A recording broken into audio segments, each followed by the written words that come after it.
What's going on, you guys? I am back with another video, and this one was actually requested. People wanted to know how I edit my videos. So I have my creativity tab open, and the two apps that I'm going to be using today are Videoleap as well as Studio. I believe it is GoDaddy Studio in the App Store, and it used to be called Over. So if you're familiar with that, that's the app I'll be using. But I'll be showing you guys how to edit your YouTube videos or any kind of video really, as well as making thumbnails for YouTube all from your phone. So to get started, I'm just gonna go ahead and open up Videoleap. And as you can see, this is where it starts. I use this very often, so I have a bunch of different videos. But I'm gonna go ahead and click on New Project. And here I'm just gonna add a video. So I already recorded this video. It'll be dropping soon as well, so make sure you stay tuned. And this is the video I'm gonna start editing on. The first part of editing for me is getting out any type of slip-ups with words or long pauses that I have while I'm recording. So I like to cut those parts out so that I don't have too many pauses or So as you can see, this part, I recorded my intro twice. So I'm going to click the video, and that little symbol right below the red line will split the video where I want it. And so once I split it, I'm going to delete that part that I don't want. And we'll see it happen again here shortly, so we can really see exactly what I mean and which symbols and all that kind of stuff. All right, so we're gonna get a little closer. So as you can see, that red line is where I paused the video because I want to stop the video there and cut that beginning part ahead of the red line out. So I'm gonna click the actual clip so that we can highlight it and actually work on it. And what's gonna happen next is I'm gonna click this button right here, and that's gonna allow me to split the two parts. So now they're separated. So as you can see, I have just that one little bit that's highlighted now, and then there's the rest of the video on the other side. What I'll do next is click that trash can that says remove to remove that entire clip. And as you can see, it's now gone, and I have the video starting where I wanted to. So I just repeat these steps throughout the rest of the video, trying to figure out where exactly I want things to be removed from. I just listen in to see what parts I don't like, what parts I do like, and go from there.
Okay, so I have completed the cutting of my video. So what I'm going to do is click export in the top right hand corner, and I'm just going to move resolution over to 1080, and I'm just going to save that to my phone.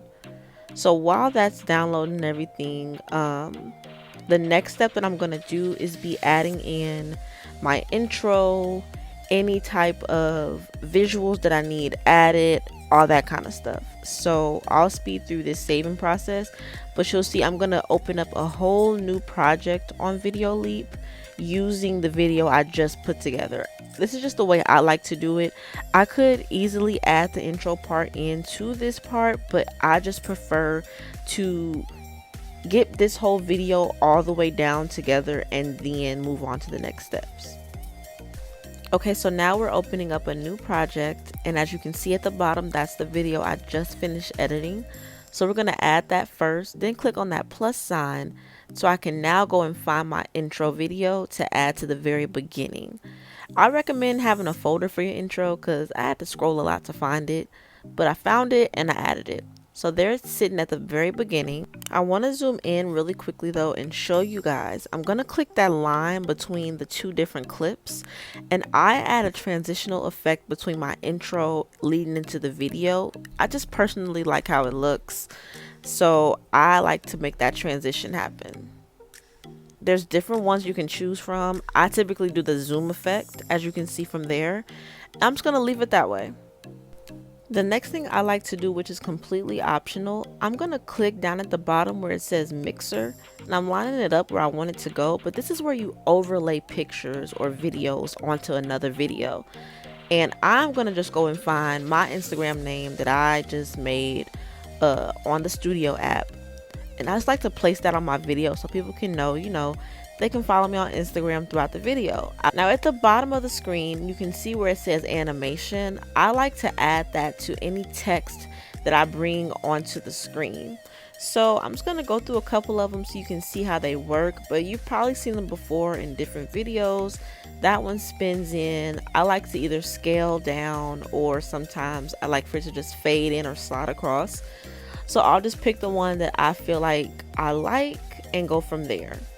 You can also slow down the speed of it, but I keep it pretty much the same. And now I'm just going to drag that timing all the way through. So you click on the arrow on the end of the highlighted part, and I'm dragging that all the way to the very end of the video because I want that to sit there the entire time. So we dragged that all the way down to the end of the video, and then I'll just go back to the beginning of the video. This next part, it does take up some time because I have to find exactly where my positions are. But what I'm going to do, let me tell y'all, Mixer is your best friend throughout this whole entire editing process. You are going to be clicking on Mixer a lot. And I'm going to click on Mixer at this point because what I'm doing is finding exactly where I have to add a video clip in for this specific video. So I have a folder with everything inside of it that I needed for this video, just so I could have it all in one place. I recommend you do that for any time you have stuff that you have to overlay in your video. Just have everything in one particular folder. So I find my video that I'm going to put on the screen, and throughout this time I am just going to be cutting and moving and adding into the places I need it to be. I might have to move it down, so I'm just gonna let you guys sit through and see how I do all of that. I'll fast forward through it so you can see, but this is the main part that I have to do next.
Now this next step I do, I feel like is just very important to the editing process because it lowers the amount of time you have to repeat the same steps. Now I have this Versace screenshot picture that I overlaid using the mixer option. I've already added animation and everything, so I'm just gonna duplicate that. And then I'll drag it to where I need it to start, but it has the same exact settings that I made when I put it on the initial one. I'm just gonna replace that picture now with a different screenshot that I'd like to use. And now I have the same exact timing. Both of them are 11 seconds. They have the same animation, all of those things like that. And I'll just change it to where I need to. But like here you can see I'm adding a fade out at the very end of it so that it'll fade in and out seamlessly. I just like how it looks. And I think it helps a lot when you don't want to have to keep on trying to figure out the same thing, trying to line up the same amount of time. It just makes it easier to just duplicate it, replace it with the picture you want, and you're done.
Now at this point, I am just adding on the last finishing touches of anything I needed from the mixer, if there was any other screenshots I needed to add, things of that sort.